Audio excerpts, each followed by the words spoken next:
Standard of time second. जैसे हमने बात समझी थी कि जिस वक्त हम फिजिकल क्वांटिटीज यानी जैसे लेंथ के हवाले से बात करते हैं तो उसके लिए स्टैंडर्ड हमने मीटर को डिफाइन किया था कि अगर फर्ज करें ये कोई हमारे पास रॉड है, इसकी लेंथ मेजर करनी है, मेरे पास एक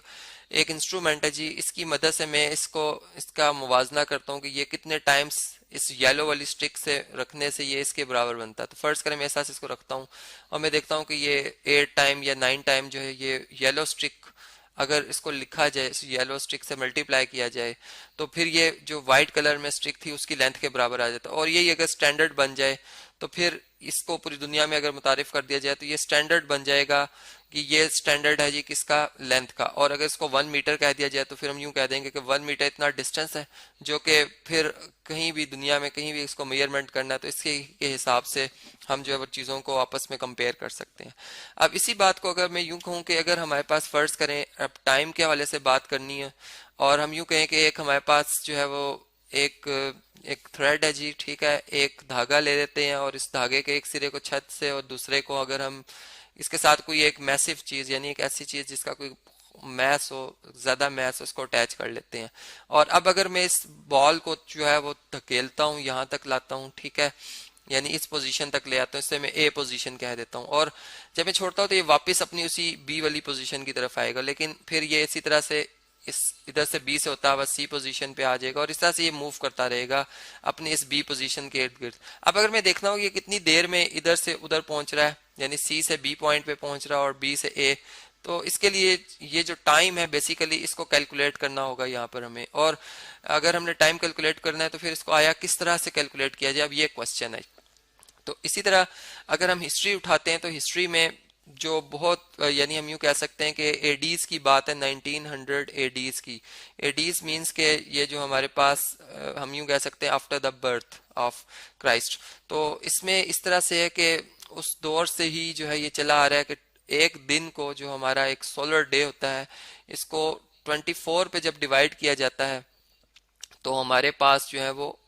एक यानी घंटा आ जाता है। हम यूँ कह सकते हैं कि 24 घंटे जो है वो एक दिन को रिप्रेजेंट कर रहे हैं। फिर अगर एक घंटे को, 1 आवर को अगर हम मजीद 60 पे डिवाइड करते हैं तो हमारे पास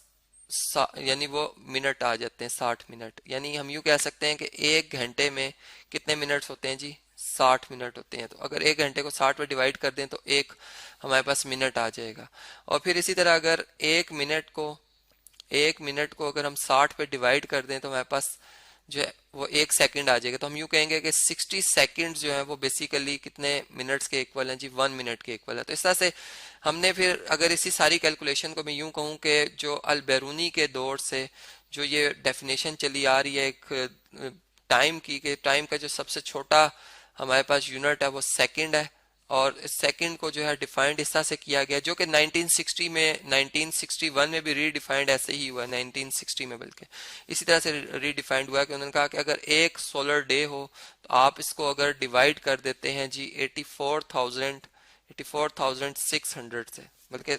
सॉरी 86,400 से अगर आप डिवाइड कर देते हैं तो ये जो आपके पास दिन का एक बहुत छोटा सा पार्ट आएगा, इसे आप 1 सेकंड के इक्वल तस्वुर करेंगे। अब ये अदद जो 86,400 है ये आया किस तरह से, अगर हम देखें तो यहाँ पर जब हमने एक दिन की बात की तो एक दिन में कितने घंटे हैं जी,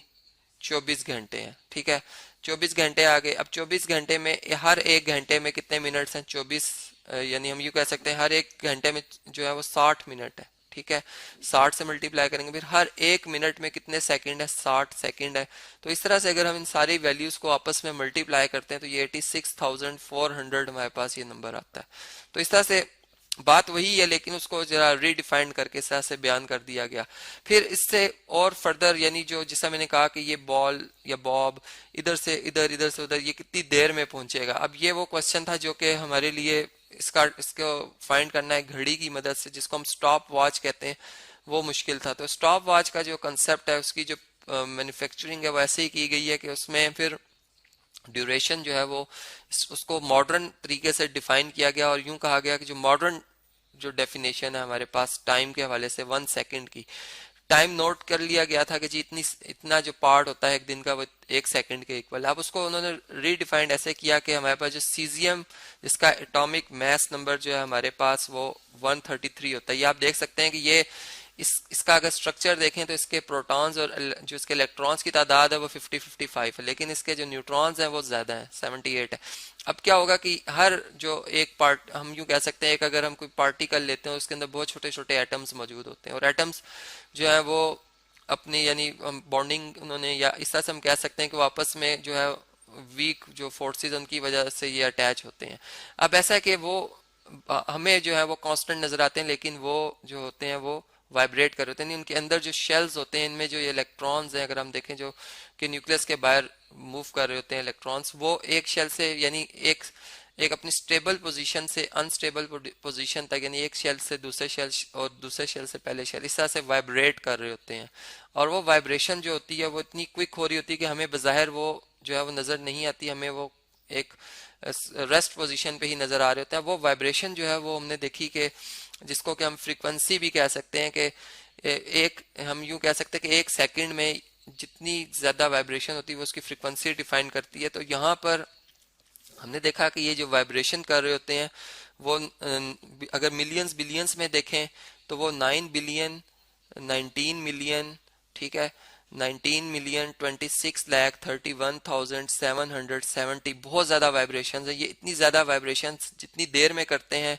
वो इस हम कहते हैं उतना ड्यूरेशन जो है वो हमारे पास वो एक सेकंड कहलाता है। यानी हम अगर फ्रीक्वेंसी की डेफिनेशन में चले जाएं जो कि एडवांस लेवल पर आती है, तो फ्रीक्वेंसी में हम कहते हैं कि एक सेकंड में जितनी जो है वाइब्रेशन है, तो ये बेसिकली इसकी फ्रीक्वेंसी फिर बन जाएगी ये नंबर। तो इस तरह से हमने देखा कि अब मॉडर्न डेफिनेशन के मुताबिक जो है वो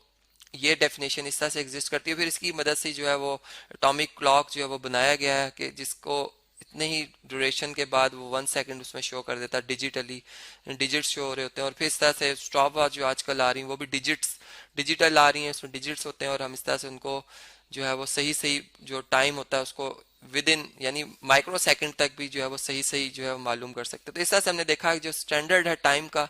वो सेकंड है, जिसे हम SEC या सिंपल S से जो है वो जाहिर करते हैं।